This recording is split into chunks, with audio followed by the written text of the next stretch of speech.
A oposição na Câmara dos Deputados protocolou um pedido para a abertura de uma CPI para investigar a fraude do INSS.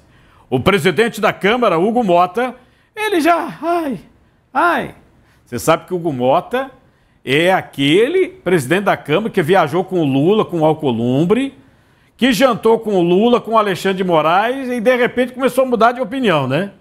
E tem um deputado que eu mostrei aqui, ele disse com todas as letras, depois da operação da Polícia Federal das emendas parlamentares, falou assim, é o seguinte, ameaçaram o presidente da Câmara que iam prender o pai dele. Eu não sei qual tipo de envolvimento tem a família do Hugo Mota sobre o negócio das emendas. O pai dele foi prefeito, a prefeitura estava no esquema de emenda. Você sabe como é que funciona o esquema de emenda, né? Recebe o dinheiro, às vezes não faz obra nenhuma, simplesmente recebe o dinheiro some.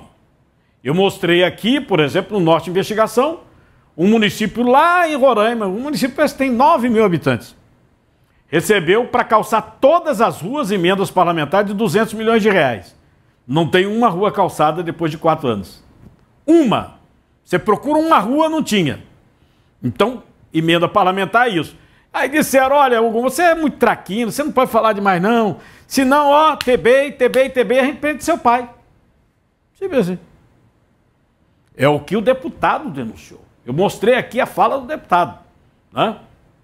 Aí o que o Hugo Mota está falando sobre a CPI do INSS? Que tem outros 10 pedidos de CPI em análise, que vai priorizar os temas mais maduros, entre aspas, viu? Maduros. E esse negócio do INSS é alguma fruta, não? Você que foi roubado, você é uma melancia? Diante da possibilidade do pedido ser travado, a oposição já articula a criação da CPMI, que depende só de assinaturas, tanto de deputados quanto de senadores. É a diferença, né, da CPI e da CPMI. Se bem que a CPI, né, se fosse instalada, tem mais poderes, negócio de quebra de sigilo, né? Tem mais poderes. 185 deputados assinaram o pedido de abertura da CPI das fraudes do INSS. Entre eles, 7 são de Pernambuco. 7. Aí estão aqui os de Pernambuco: Coronel Meira, Pastor Eurico, Clarissa Técio, Mendonça Filho, Fernando Rodolfo, Océsio Silva, André Ferreira. O pedido agora depende da análise do presidente da Câmara, Arthur Lira. Aí você pergunta, quem é que votou contra? Todo mundo, o resto. Incluindo o irmão de João Campos, viu? Não é o Pedro, irmão? A irmã da Marília Reis. Entendeu? Ninguém. Aí eu fico aqui pensando, mas eles não diziam que esse negócio vinha de lá de Bolsonaro? Então por que não querem assinar a CPI?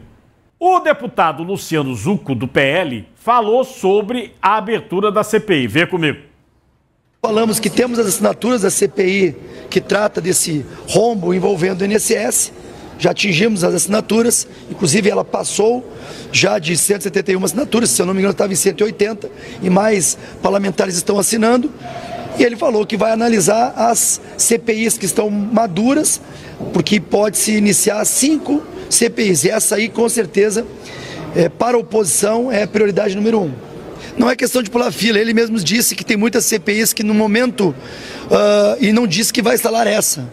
Ele disse que muitas CPIs foram constituídas no momento em que aquela matéria estava aquecida, aquela matéria era de momento, mas que não impede de outras matérias agora serem apresentadas.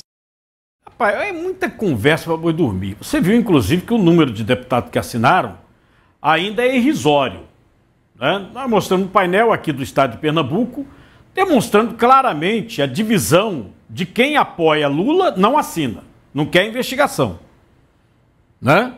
Quem apoia Lula não assina. Aqui em Pernambuco está claro. Quem assinou é quem não apoia Lula. Então ficou muito claro a divisão. Vai falar, não, porque o Lula que... Você vai ver, isso é uma falácia. Isso é uma narrativa mentirosa. Mentirosa. Tá? Até porque o gráfico que eu já mostrei um monte de vezes aqui, do pipoco que teve, do roubo do dinheiro dos velhinhos, foi no governo Lula. Tá? E ficou assim implícito que era uma maneira de compensar o imposto sindical. Porque o Lula se comprometeu com a volta do imposto sindical e não conseguiu. Não passou no Congresso. Detonaram lá no Congresso.